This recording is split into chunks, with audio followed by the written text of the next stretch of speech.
We have all become wayfarers and travelers marching on and on. Yet, for those who can adapt themselves to this continuous journeying, there is no regret and they would not have it otherwise. A return to the dull, uneventful past is unthinkable. But after all, no safeguards are adequate unless the will to give effect to them fully is present. Whatever gods there be, there is something godlike in man, as there is also something of the devil in him. Culture is the widening of the mind and of the spirit. Our desires seek out supporting reasons and tend to ignore facts and arguments that do not fit in with them. I wish to declare with all earnestness that I do not want any religious ceremonies performed for me after my death. I do not believe in such ceremonies, and to submit to them, even as a matter of form, would be hypocrisy and an attempt to delude ourselves and others. A leader or a man of action in a crisis almost always acts subconsciously and then thinks of the reasons for his action. Someone said the other day, death is the birthright of every person born, a curious way of putting an obvious thing. It is a birthright which nobody has denied or can deny, and which all of us seek to forget and escape so long as we may. And yet there was something novel and attractive about the phrase. Those who complain so bitterly of life have always a way out of it if they so choose. That is always in our power to achieve. If we cannot master life, we can at least master death. A pleasing thought lessening the feeling of helplessness. There is no end to the adventures that we can have if only we seek them with our eyes open. Nationalism is essentially a group memory of past achievements, traditions, and experiences. I am a socialist not because I think it is a perfect system, but half a loaf is better than no bread. The other systems have been tried and found wanting. Let this one be tried, if for nothing else, for the novelty of the thing. Vivekananda. And yet fear builds its phantoms, which are more fearsome than reality itself, and reality, when calmly analyzed and its consequences willingly accepted, loses much of its terror. For only they can sense life who stand often on the verge of it, only they whose lives are not governed by the fear of death. In this materialistic age of ours, says Professor Albert Einstein, the serious scientific workers are the only profoundly religious people. But if we go in for reservations on communal and caste basis, we swamp the bright and able people and remain second-rate or third-rate. I am grieved to learn of how far this business of reservation has gone based on communal considerations.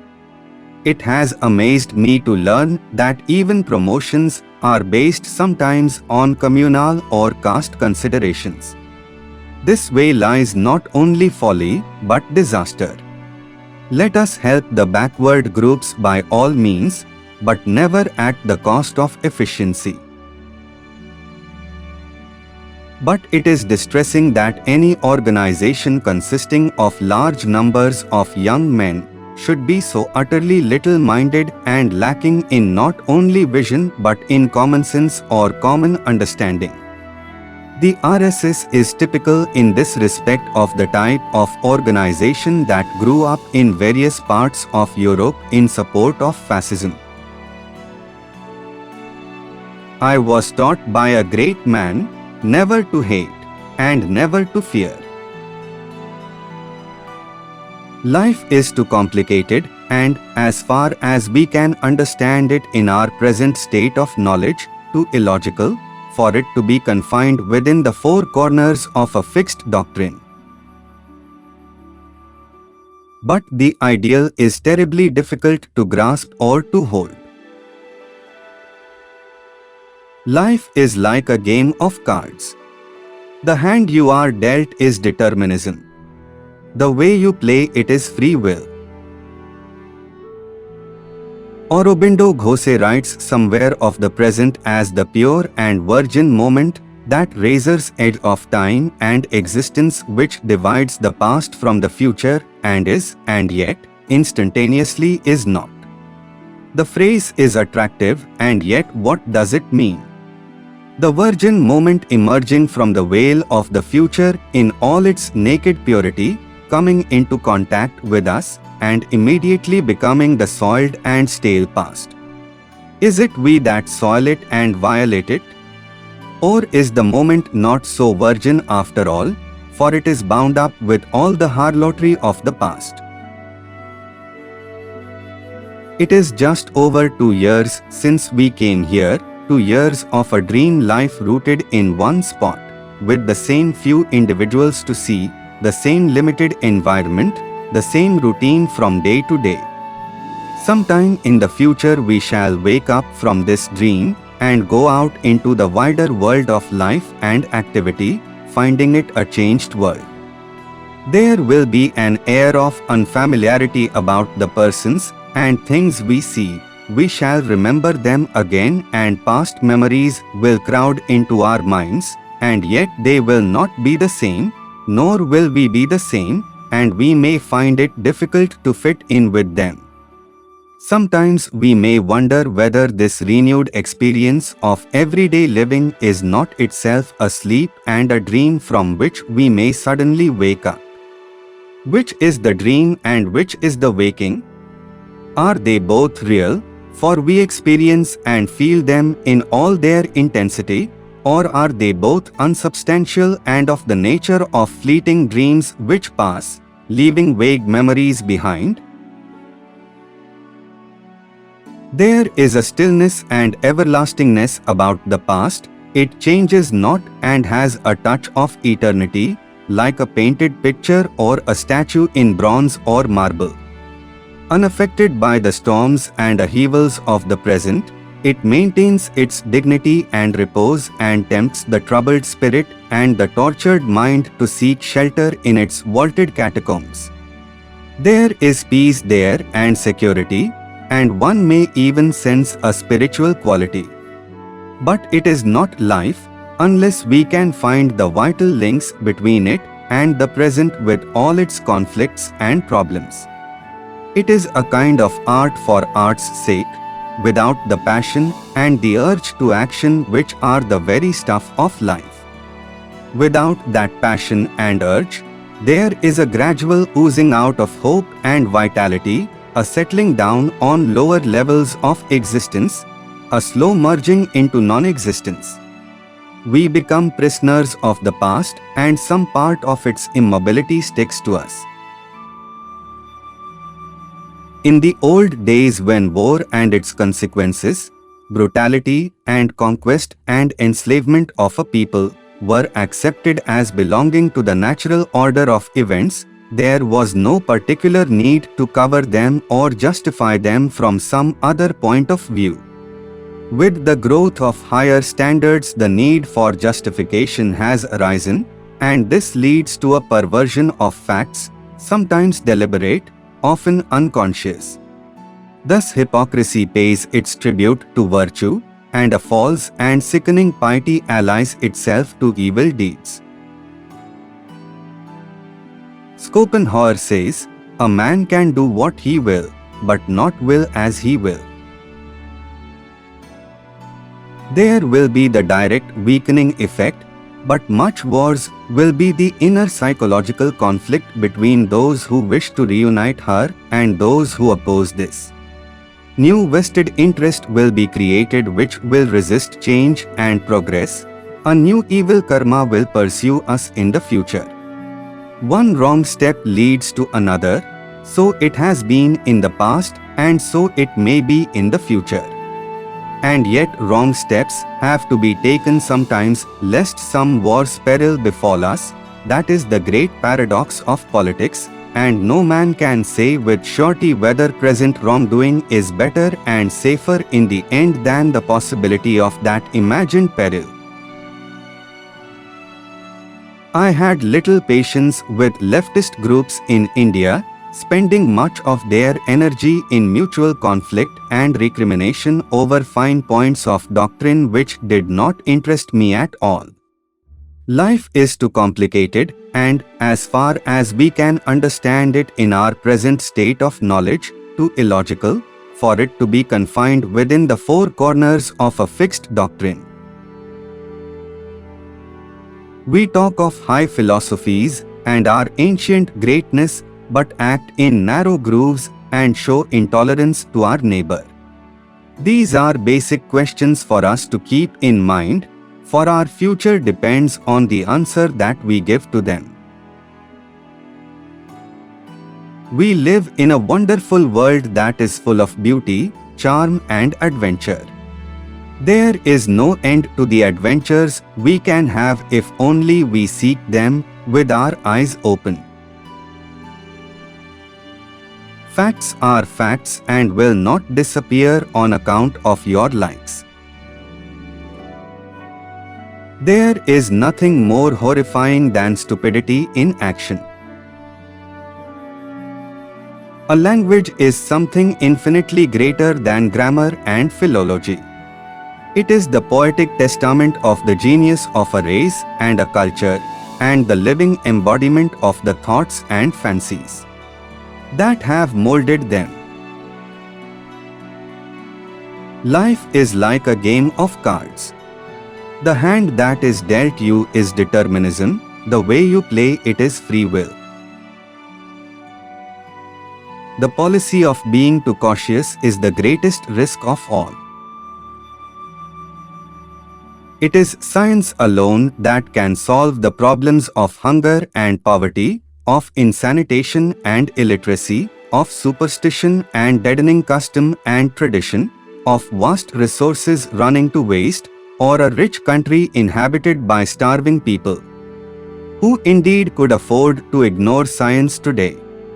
At every turn we have to seek its aid. The future belongs to science and those who make friends with science. Evil unchecked grows, evil tolerated poisons the whole system. India has known the innocence and insouciance of childhood, the passion and abandon of youth, and the ripe wisdom of maturity that comes from long experience of pain and pleasure, and over again she has renewed her childhood and youth and age. Culture is the widening of the mind and of the spirit. The forces in a capitalist society, if left unchecked, tend to make the rich richer and the poor poorer. What the mysterious is I do not know. I do not call it God because God has come to mean much that I do not believe in. I find myself incapable of thinking of a deity or of any unknown supreme power in anthropomorphic terms, and the fact that many people think so is continually a source of surprise to me. Any idea of a personal God seems very odd to me. Without that passion and urge, there is a gradual oozing out of hope and vitality, a settling down on lower levels of existence, a slow merging into non-existence. We become prisoners of the past, and some part of its immobility sticks to us. The best and noblest gifts of humanity cannot be the monopoly of a particular race or country. Its scope may not be limited, nor may it be regarded as the miser's hoard buried underground. The spectacle of what is called religion, or at any rate organized religion, in India and elsewhere, has filled me with horror, and I have frequently condemned it and wished to make a clean sweep of it. Almost always it seemed to stand for blind belief and reaction, dogma and bigotry, superstition, exploitation, and the preservation of vested interests. Politics and religion are obsolete. The time has come for science and spirituality. Long years ago, we made a tryst with destiny, and now the time comes when we shall redeem our pledge, not wholly or in full measure, but very substantially. At the stroke of the midnight hour, when the world sleeps, India will awake to life and freedom. A moment comes, which comes but rarely in history, when we step out from the old to the new, when an age ends, and when the soul of a nation, long suppressed, finds utterance. If any person raises his hand to strike down another on the ground of religion, I shall fight him till the last breath of my life, both as the head of the government and from the outside. The ideals and objectives of yesterday was still ideals of today, but they lost some of their luster, and even as one seemed to go towards them, they lost the shining beauty which had warmed the heart and vitalized the body. Evil triumphed often enough, but what was far worse was the coarsening and distortion of what seemed so right. Was human nature so essentially bad that it would take ages of training, through suffering and misfortune, before it could behave reasonably and raise man above the creature of lust and violence and deceit that he now was? And meanwhile, was every effort to change radically in the present or the near future doomed to failure? Loyal and efficient work in a great cause, even though it may not be immediately recognized, ultimately bears fruit. There is no end to the adventures that we can have if only we seek them with our eyes open. We must remember that what our governments are doing today will set the tone for future administrations. The very powers that may be exercised, perhaps for adequate reasons today, may be exercised later for totally inadequate and perhaps even for objectionable reasons. It is always unsafe to weaken on principles. Time is not measured by the passing of years, but by what one does, what one feels, and what one achieves. Our lives are encumbered with the dead wood of this past. All that is dead and has served its purpose has to go. But that does not mean a break with, or a forgetting of, the vital and life-giving in that past. We can never forget the ideals that have moved our race, the dreams of the Indian people through the ages, the wisdom of the ancients, the buoyant energy and love of life and nature of our forefathers, their spirit of curiosity and mental adventure, the daring of their thought, their splendid achievements in literature, art and culture, their love of truth and beauty and freedom, the basic values that they set up, their understanding of life's mysterious ways, their toleration of other ways than theirs, their capacity to absorb other people's and their cultural accomplishments, to synthesize them and develop a varied and mixed culture, nor can we forget the myriad experiences which have built up our ancient race and lie embedded in our subconscious minds. We will never forget them or cease to take pride in that noble heritage of ours. If India forgets them, she will no longer remain India, and much that has made her our joy and pride will cease to be. No two persons could be so different from one another in their makeup or temperaments.